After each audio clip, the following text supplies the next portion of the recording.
Утре учениците во основните училишта треба да им мафтаат со рацете во знак на добре дојде и на здравствените работници кои ќе ги посетат за да ги тестираат од COVID-19. Скринингот ќе се одвива во училиштата, а не на вакциналните пунктови и ќе опфати околу 2000 деца чии родители дале согласност.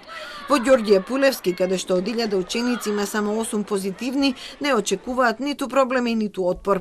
Во нашето училиште од 40 паралелки, дали една согласност или еден родител немаше желба, така да ние овдека немавме со првиот скрининг отпор, едноставно родителите си дадоа согласности, беа согласни и немавме ние овде во ово училиште, немавме проблем, претпоставам и сега така ќе биде.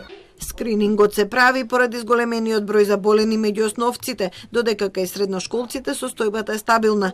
Аналитичката и статистичката обработка ќе даде податоци за трансмисијата на вирусот и за асимптоматско присуство. Загрижувачките бројки кои што ги добивме од основните училишта беа аларм да индицираме и да аплицираме еден ваков скрининг кој што ќе ни покаже каква е трансмисијата во основните училишта. Веќе од утре, како што најавив, обезбедени се тимови на здравствени работници кои што ќе го спроведат скринингот.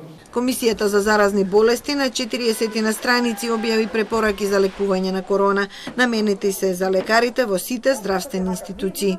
Да не доаѓаме во ситуација некој лекар да советува терапија која не е препорачана, тука во прв ред мислам на ивермектин, и да е прашање и денес дали овој лек е во некој протокол, во некаква препорака присутен или не е. Значи целта е информирање од релевантни извори. Нецелосното применување на препораките според Петличковски воопшто не е причина за големата смртност. Да, има земји со пониски бројки, но тие земји имаат многу различна здравствена култура од нас. Мислам дека голем дел на смртноста висока се должи на нашето запоставено здравје.